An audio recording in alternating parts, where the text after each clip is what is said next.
طيب دلوقتي مثلا تعالوا نرسم شكل تاني عشان ايدينا تتمكن من ايه، من البين تول. برضو هنقف هنا ومنشيلش ايدينا ونطلع. طالما طلعنا يبقى كده الايه، يبقى كده الكيرف هيجي لفوق، صح كده؟ طيب يبقى نعمل ايه؟ عايزين اخر حاجة برضو نعملها ان احنا نطلع لفوق. يبقى هنقف هنا وننزل ايدينا لتحت زي المرة اللي فاتت، كأننا بنعمل زي المرة اللي فاتت. بس المرة دي هقول لكم هنعمل ايه.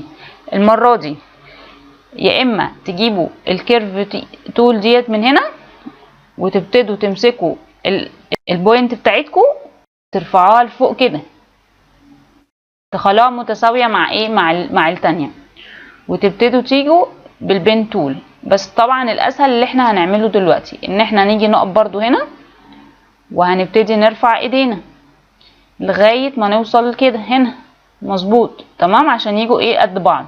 وقبل بقى ما نسيب ايدينا نقوم ماسكين مين؟ الالت من الكيبورد، ونقوم مطلعين البوينت بتاعتنا حاطينها على التانية ونسيب ايدينا. فهمتوا ازاي الفكرة؟ طيب نعملها تاني. ندوس كده، نظبط ايدينا، نشد كده لغاية ما نقف مظبوطين عشان يجوا قد بعض. قبل ما نسيب ايدينا نمسك الالت من الكيبورد ونطلع برضو نقف كده.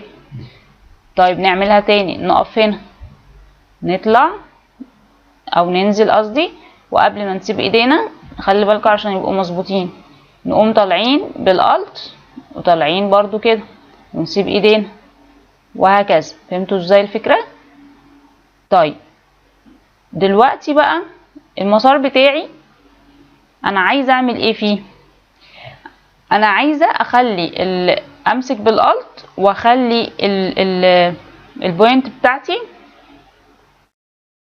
اهي. هعيدها تاني عشان ايدي سبت الالت. لو سبتوا الالت عادي يا اما ترجعوا تعملوها تاني، يا اما بتمسكوا زي ما قلت لكم من هنا الايه الكيرف تول وتقوموا عاملين مشتغلين بيها تمام، يعني بدل ما تقعدوا تمسحوا وتقعدوا تعطلوا تمام. فهنيجي كده برضو نطلع، وقبل ما اسيب ايدي هروح جايبه بالالت الكيرف بتاعي هنا بقى. انا عايزاه هنا. ليه بقى هنا؟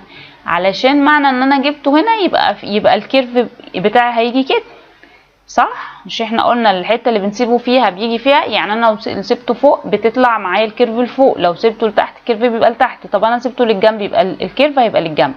فهتشوفوا دلوقتي. فتعالوا مثلا نقف هنا وبصوا نعمل ايدينا ازاي، نظبطها بقى في المربعات واسيب ايدي. بس قبل ما اسيب ايده برضو بالالت واقوم جايبه الايه، انا عايزه الكيرف بتاعي يجي لتحت، يبقى هقف فين؟ هقف هنا عشان لما هاجي كده وهنزل اطلع قصدي لفوق، وقبل ما اسيب ايدي اجيب الالت وارجع ايه الكيرف بتاعي لتحت علشان انا دلوقتي عايزاه يجي لتحت، وهكذا. فهمتوا ازاي الفكره؟ هطلع بايدي لفوق وقبل ما اسيب ايدي انزل الكيرف بتاعي لتحت.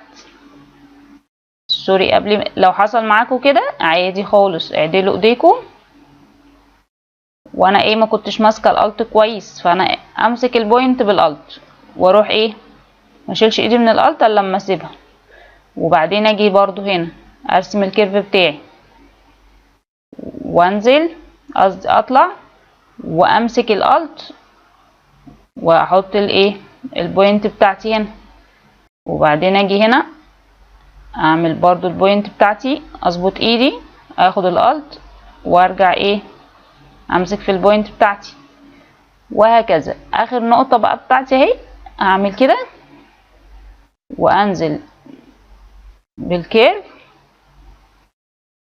واسيب ايدي. بس انا هنا عملت ايه حاجة غلط، لان انا مش عايزة الكيرف تحت. انا عايزاه فين بقى؟ هاجي بالايه بالكونفرت تول بوينت تول وامسك بقى البوينت بتاعتي الاخيرة دي. انا عايزاها فين؟ انا عايزاها هنا. بس معلش ثانية واحدة، انا مسكت البوينت الغلط شكل. انا عايزة البوينت التانية. عادي نعدل دي وبعدين نرجع نعدل دي. فهمتوا ازاي الفكرة؟ طيب دلوقتي همسك الايه البين تول وهبتدي هاجي هنا عشان اقفل. هيديني العمليه الدوريه الصغيره دي، يعني بيقول لي انت كده هتقفل المسار بتاعك، اقول له اه عايزه اقفل المسار بتاعي. فاقوم عامله ازاي بقى؟ هنا هيحصل معاكم لخبطه ليه؟ عشان الكيرف بتاعنا مش مظبوط. طب نظبطه الاول قبل ما نشتغل، بيفضل تعالوا نعمل تراجع ونظبط الكيرف بتاعنا اللي هنا الاول. فنظبطه ازاي؟ ان احنا نيجي عند الايه، الكونفرت تول، ونبتدي نظبط الكيرف بتاعنا.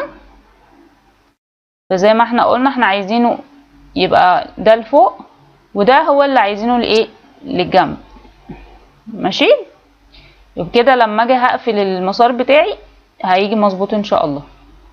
فانا دلوقتي عايزه اقفل المسار بتاعي، فهقف هنا كده اول ما يديني علامه الدايره، مجرد ما عملته اهو. بس طبعا لازم اظبط ايدي، فهظبطها ازاي؟ ان انا اخلي ايوه الكيرف بتاعي يكون مظبوط على الخط بالظبط. فهمتوا ازاي الفكره؟ طيب اقدر دلوقتي احول الباس ده احوله لشيب، ادوس على الشيب اللي هنا. فاهميني ازاي؟ فالشيب اتلون، اقدر اشيل الجريد عشان يبان معايا، اقول فيو شو جريد عشان يشيل لي الجريد. واقدر دلوقتي كمان ان انا امسك الشيب بتاعي بالموف تول احركه. اقدر كمان ان انا الونه تاني، ان انا اعمل دبل كليك هنا واغير اللون. فهمتوا فكره؟ وتقدروا برضو تسيبوه، تعملوه اي حاجه انتوا عاوزينها. عايزين تخلوه انه تعملوا edit وتعملوا define pattern او brush، نفس الكلام براحتكم خالص. المهم ان ايه، عملنا الشيب بتاعنا تمام. عايزاكم بقى تدربوا ايديكم برضو على الطريقه دي. الشيب ده يا جماعه عشان تبقوا عارفين عباره عن الباس. الباس ده في الاول هو بيبقى ظاهر، الباس ده ما بيبانش عندي في الطباعه، يعني حتى لو وقفت كده والباس ظهر هنا ده مش هيبان في الطباعه. فهمتوا الفكره؟